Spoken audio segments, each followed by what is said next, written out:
बच्चों, good morning everybody. जैसा कि आज हमारे साथ में हमारे दीपक जी जो केमिस्ट्री के बहुत ही अच्छे टीचर हैं और हमारे साथ हमेशा रहते हैं और हमारे बहुत अच्छे मित्र भी हैं, तो आप लोगों को इंट्रोड्यूस कराने के लिए मैंने दीपक सर से आग्रह किया है, तो वो आपको कुछ बताएंगे। इसके बाद मैं टॉपिक स्टार्ट करने जा रहा हूँ। चलिए आइए दीपक। Good morning everyone. आप देख रहे हैं संदीप सर का यूट्यूब चैनल। आप इसको लाइक करें, सब्सक्राइब करें और ये जो वीडियो लेक्चर है इसको अच्छे से समझें। इसको पॉज करके बार बार आप इसको समझें। और मैं भी एक अपना JMBL क्लासेस के नाम से यूट्यूब चैनल बना चुका हूँ क्लास 9, 10, 11 और 12 के स्टूडेंट्स के लिए। तो उस वीडियो लेक्चर को भी आप देखिए। Thank you. चलिए बच्चों, तो जैसा कि दीपक सर ने आपको बताया और केमिस्ट्री के हमारे बहुत अच्छे टीचर हैं और बच्चों आप लोगों के फ्यूचर के लिए हम लोग हमेशा प्रयासरत रहेंगे। अच्छे से कुछ क्वेश्चंस हैं, कुछ फॉर्मूले हैं, ये सब कुछ आपको जरूर मिलेगा इन वीडियोस में। तो चलिए, जैसा कि कल मैंने आपको ट्रिग्नोमेट्री के बारे में बेसिक कॉन्सेप्ट बताया था और ये भी समझाया था कि ट्रिग्नोमेट्री में हम लोग कैसे हाइपोटेनियस, परपेंडिकुलर और बेस के बारे में हम लोग चर्चा करते हैं। तो आज बच्चों हम उसी के आगे चलते हैं। आज आप लोगों को टेबल बनाना सिखाते हैं। ट्रिग्नोमेट्री टी रेशियो जो होते हैं साइन कॉस टेन, इनकी वैल्यूज के बारे में आज बताते हैं कि अभी तक तो थीटा मैंने बताया था, अब थीटा में ही कुछ एंगल्स होते हैं, उन एंगल्स की कैसे हम वैल्यू याद करेंगे। बहुत से बच्चों की प्रॉब्लम होती है कि मान लीजिए साइन 30, कॉस 30, साइन 45, ये सब वैल्यूज हम याद कैसे करेंगे, इनको कैसे याद किया जाएगा, उनको लर्न करने के लिए हम लोग चलिए देखते हैं किस तरह से टेबल बनाते हैं। तो बच्चों, ट्रिग्नोमेट्री में हम आगे चलते हैं। जैसे मान लीजिए आप लोगों को क्या करना है, ये एंगल याद रखना है। कौन कौन से एंगल, तो बच्चों आप देख रहे होंगे कि सबसे पहले हम लिखते हैं यहाँ पर 0 डिग्री, फिर 30 डिग्री, 45 डिग्री, 60 डिग्री एंड 90। तो बच्चों लेस देन 90 और 90 तक जो एंगल हम लिखे जाते हैं, इनकी हम एक टेबल जनरेट करना सिखाते हैं आप लोगों को। और आप लोग अगर ये टेबल बनाना सीख जाएंगे तो आपको वैल्यू लर्न नहीं करनी पड़ेगी, रटनी नहीं पड़ेगी, आप जल्दी से टेबल बना के इसको सॉल्व कर सकते हैं क्वेश्चन। तो देखिए टेबल में क्या करना होता है, 0 से लेकर 4 तक काउंटिंग लिखनी पड़ती है। बच्चों ये 3 स्टेप, आप 3 स्टेप याद रखिए। 0 से 4 तक काउंटिंग लिखेंगे, 4 से डिवाइड करते हैं और स्क्वायर रूट लेते हैं। 3 स्टेप अगर आप लोग याद रखेंगे तो आपके लिए बड़े आसानी होगी टेबल बनाना। और टेबल बनाना सीख जाएंगे तो आप ट्रिग्नोमेट्री के जो वैल्यू वाले क्वेश्चन होते हैं, जो मान दिए जाते हैं, उनको सॉल्व करना सीख जाते हैं कि किस तरह से हम लोग इसकी वैल्यू रखते हैं। चलिए, तो बच्चों हमने देखा इसमें कि पहले 0 से 4 तक काउंटिंग लिख ली और 4 से डिवाइड कर दिया, स्क्वायर रूट ले लिया। तो 3 स्टेप अगर आपको तैयार हुए तो आपके सामने टेबल बन जाएगी। तो बच्चों ये हो जाएगी साइन थीटा की वैल्यू। इस तरह से हम आपको इंडिकेट करना सिखाते हैं और ये टेबल तैयार हो जाएगी आपकी साइन। बच्चों साइन थीटा की टेबल तैयार हो जाएगी। कैसे तैयार होती है, साइन 0 की वैल्यू अगर 4 का डिवाइड 0 में करेंगे 0 आएगा, 1 का स्क्वायर रूट 1, 4 का स्क्वायर रूट 2 आएगा। बेटा ये 2 से कैंसिल हो गया, 1/2 हो गया, ये √3/2 हो गया और ये 1। तो आप लोग देख रहे होंगे कि 0 से 4 तक काउंटिंग लिखी थी मैंने, 4 से डिवाइड किया था, 4 से डिवाइड करने के बाद स्क्वायर रूट लिया और स्क्वायर रूट लेने के बाद जो वैल्यू निकल के आई, ये आपका साइन तैयार हो गया। तो साइन थीटा की सभी वैल्यूज कंप्लीट हो गई है। साइन 0 की वैल्यू 0, साइन 30 की वैल्यू 1/2, साइन 45 डिग्री की वैल्यू 1/2, साइन 60 √3/2 और साइन 90 1। अगर साइन की वैल्यू तैयार होगी तो आपको कॉस की लिखना है, तो रिवर्स कर दीजिए, यानी लास्ट से फर्स्ट पे आ जाएगी। जैसे लास्ट में 1 लिखा है बच्चों, इसके फर्स्ट में 1 लिख दीजिएगा, तो ये हो जाएगा cos 0 की वैल्यू 1। सेकंड लास्ट में इसको सेकंड नंबर पे लिख दीजिए, थर्ड लास्ट को थर्ड नंबर पर, फोर्थ लास्ट को यहाँ फोर्थ नंबर पर। तो इस तरह से बच्चों जब साइन की वैल्यू आ जाएगी तो cos थीटा की वैल्यू निकालना भी आपको आ जाएगा। tan क्या होता है बेटा, tan थीटा होता है sin theta upon cos theta. इसको आप याद कर लीजिएगा, tan theta is equal to होता है sin theta upon cos theta. तो साइन का वैल्यू कॉस की वैल्यू उसका डिवाइड कर देंगे, तो ये हो जाएगा साइन 0 अपॉन कॉस 0 यानी 0। इसका डिवाइड करेंगे तो 1/√3, इसका डिवाइड करेंगे 1, इसका डिवाइड करेंगे तो √3 और इसका डिवाइड करेंगे तो इनफाइनाइट।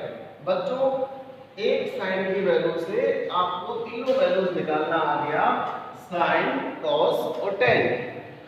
कैसे आया ये आपको समझ में आ गया होगा।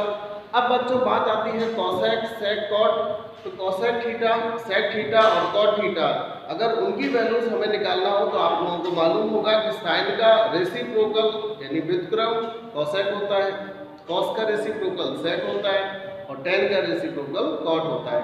तो बच्चों आप लोगों को क्या करना है कि साइन कॉस टेन की वैल्यू को रेसिप्रोकल निकालने हैं। जैसे इसका रेसिप्रोकल करेंगे 0 का, कॉसेक 0 का वैल्यू तो 1/0 इनफाइनाइट, कॉसेक 30 की वैल्यू 2/1/2। तो ये आपको बनाना है, ठीक है। तो बच्चों आपको समझ में आ गया होगा किस तरह से हम लोग ट्रिग्नोमेट्रिक टेबल बनाते हैं और टेबल बनाने के बाद फिर हम कैसे उसको सॉल्व करते हैं। चलिए इसके बाद बच्चों एक मोस्ट इंपॉर्टेंट चीज है जो आपको प्रॉब्लम क्रिएट करेगी, वो होता है क्वाड्रेंट। क्वाड्रेंट को हिंदी में कहते हैं चतुर्थांश। ये आपको कोऑर्डिनेट ज्योमेट्री में भी पढ़ने को मिलेगा। क्वाड्रेंट उसमें क्या होता है, साइन देखी जाती है प्लस प्लस प्लस माइनस। और बच्चों ट्रिग्नोमेट्री का क्वाड्रेंट बहुत ही इंपॉर्टेंट टॉपिक है, इसको भी आपको समझना है। कैसे समझते हैं बच्चों क्वाड्रेंट के बारे में, चतुर्थांश के बारे में, वो आप देख लीजिए। अगर ये आपको समझ में आ गया तो कोई भी सवाल होगा ट्रिग्नोमेट्री का वो आसानी से सॉल्व हो जाएगा। बच्चों क्वाड्रेंट को हिंदी में कहते हैं चतुर्थांश, तो कोऑर्डिनेट ज्योमेट्री में भी आप ये पढ़ेंगे चतुर्थांश के बारे में। तो क्वाड्रेंट क्या होता है, सबसे पहला काम इसको इंडिकेट करना कि कितने पार्ट होते हैं। तो बच्चों हम लोग यहाँ से स्टार्ट करते हैं। ये होता है फर्स्ट क्वाड्रेंट, ये होता है सेकेंड क्वाड्रेंट, ये थर्ड और ये फोर्थ। तो इस तरह से फोर्थ क्वाड्रेंट होते हैं। अब यहाँ पर ट्रिग्नोमेट्री का क्वाड्रेंट पढ़ रहे हैं बच्चों चतुर्थांश, तो हम ये देखते हैं कि फर्स्ट क्वाड्रेंट की रेंज क्या है। कोऑर्डिनेट में क्या देखते थे बच्चों, साइन क्या है, प्लस प्लस है या माइनस प्लस है, माइनस माइनस या प्लस माइनस। इसमें हम लोग थीटा की वैल्यू पे डिपेंड करता है क्वाड्रेंट। जैसे मान लीजिए आप देख रहे होंगे फर्स्ट क्वाड्रेंट में कितने डिग्री का एंगल बन रहा है, 90। तो बच्चों फर्स्ट क्वाड्रेंट की जो रेंज हो जाएगी 90 माइनस थीटा, 0 से ग्रेटर देन और 90 से लेस देन। जो भी एंगल्स बनेंगे वो किस में लाई करेंगे, फर्स्ट में। जैसे मैं बोलूँ 45 तुरंत बताइएगा फर्स्ट में, मैंने बोला 60 degree first quadrant, 75 first quadrant. तो बच्चों 0 से ग्रेटर देन और 90 से लेस देन जो भी वैल्यूज होती है वो हम लोग फर्स्ट क्वाड्रेंट में रखते हैं। बात आती है सेकंड क्वाड्रेंट की। तो बच्चों आप देख रहे होंगे कि ये 90 डिग्री की बाउंड्री क्रॉस कर गया। तो एंगल जब 90 क्रॉस कर गया और 90 और इंक्लूड हो गया तो 180 हो गया। तो 90 से ग्रेटर देन और 180 से लेस देन। तो बच्चों ये जो वैल्यूज आएगी इसको हम लिख सकते हैं 90 प्लस थीटा, 90 से बड़ा हो जाएगा, और 180 लेस देन तो 180 माइनस। तो जो सेकंड क्वाड्रेंट की जो रेंज हो जाती है वो 90 ग्रेटर देन बच्चों और 180 से लेस देन, ठीक है। थर्ड फिर से 90 इंक्लूड कर दिया तो ये हो जाएगा 180 से लेस देन, 180 से ग्रेटर देन, क्योंकि यहाँ पर 180 पहले ही हो चुका था, 90 90 180, इसके बाद 180 से ग्रेटर देन और 270 से लेस देन। फोर्थ क्वाड्रेंट पे बात आती है बच्चों, फोर्थ की बात आती है तो यहाँ पर ये हो जाएगा 270 से प्लस और 360 से माइनस।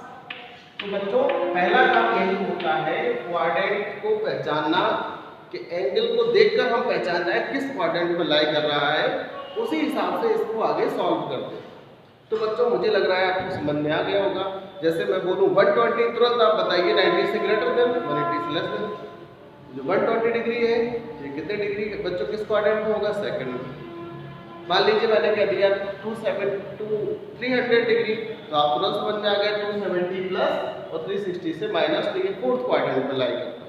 तो पहला काम यही होता है कि एंगल को हम ये पहचाने किस क्वाड्रेंट में लाई करते हैं। चलिए बच्चों अब ये इसके इतना समझने के बाद आपको ये एक लाइन और याद करनी है, उसको कहते हैं, हमारे सर भी पढ़ाते थे, ऐसे बोलते थे ASTC। All student ticket collection. इस तरह से हम लोग याद रख सकते हैं ASTC। ए मतलब फर्स्ट क्वाड्रेंट में, एस मतलब सेकंड क्वाड्रेंट में, टी मतलब थर्ड में और सी मतलब फोर्थ में। तो बच्चों जब ASTC याद रखोगे तो इसका सिंबल ये किसको इंडिकेट करता है ये भी समझना है। तो ए का मतलब ऑल मतलब सभी पॉजिटिव। अब ऑल को मतलब क्या है, सभी है क्या। तो बच्चों हम ये टॉपिक ट्रिग्नोमेट्री पढ़ रहे हैं और ट्रिग्नोमेट्री टॉपिक में ऑल का मतलब होता है टी रेशियोज से है। टी रेशियोज कितने होते हैं 6। कौन कौन सा, sign cos tan cosec sec cot। तो ये जो टी रेशियोज की बात हो रही है इन्हीं को हम बोलते हैं बच्चों ऑल। ऑल मतलब सभी, कौन से सभी 6 टी रेशियोज। तो ये 6 टी रेशियोज पॉजिटिव होते हैं किस क्वाड्रेंट में बेटा, फर्स्ट क्वाड्रेंट। बात आती है सेकंड क्वाड्रेंट की। तो बच्चों AS, अब S से आपको पता है अगर हम टी रेशियोज को उठाएंगे तो साइन से स्टार्ट होता है, S से ही होता है बच्चों। तो हम समझ में आ जाएगा हमें साइन थीटा और कोसेक। साइन का अपोजिट क्या होता है, तो साइन और कोसेक पॉजिटिव होता है। अदर जो 4 बचते हैं cos sec cot tan वो नेगेटिव होते हैं सेकंड क्वाड्रेंट में। फिर टी से बच्चों tan बनता है आपको पता है, तो tan और cot हो जाएगा पॉजिटिव। अदर सभी नेगेटिव होंगे। और सी से cos बनता है और cos का अपोजिट क्या होता है बच्चों sec। तो cos थीटा और sec थीटा होंगे पॉजिटिव, अदर सभी कैसे होंगे नेगेटिव। अभी आपको क्लियर नहीं हो रहा होगा कि अदर सभी ये क्या बता रहे हैं सर, कैसे नेगेटिव कैसे पॉजिटिव। तो मैं क्वेश्चन सॉल्व कराऊंगा तब आप क्लियर कर दो। तो बच्चों ये क्वाड्रेंट आपको समझ में आ गया, first second third fourth ASTC 90 minus theta 90 plus 180 minus 180 plus 270 minus बच्चों 270 प्लस 360 माइनस। तो इस तरह से हम लोग ये क्वाड्रेंट बनाते हैं। इसके बाद में एक 3 पॉइंट्स जो है वो याद कर लीजिएगा बच्चों। वो क्या पॉइंट्स होते हैं, चेंजिंग रूल। चेंजिंग रूल क्या होता है बच्चों, अगर 90 प्लस माइनस, ध्यान रखिएगा 90 plus minus theta, 90 plus minus theta लिखा हो बच्चों, या 270 प्लस माइनस थीटा। बच्चों ये चेंज होते हैं, चेंज कैसे होते हैं, चेंज कैसे होते हैं बच्चा, साइन चेंज होता है कॉस में, कॉस किस में होता है साइन में, tan होता है चेंज कॉट में और कॉट किस में होता है tan में, कोसेक होता है बेटा सेक में और सेक किस में चेंज होता है कोसेक। तो ये चेंजिंग रूल होता है। कब होता है चेंजिंग रूल बच्चों, जब हमें पता हो कि 90 प्लस माइनस और 270 प्लस माइनस, यानी किसी भी क्वेश्चन में अगर हमें ये मालूम है कि 90 प्लस माइनस लिखा है 270 प्लस माइनस, तभी हम चेंज करते हैं, अदर यानी वरना हम लोग चेंज नहीं करेंगे। अब ये चेंज करना क्या है, कैसे चेंज करते हैं, कैसे क्वेश्चन आते हैं। तो बच्चों 3 पॉइंट्स आप याद रखिएगा। सबसे पहला पॉइंट ये है कि ये किस क्वाड्रेंट में है,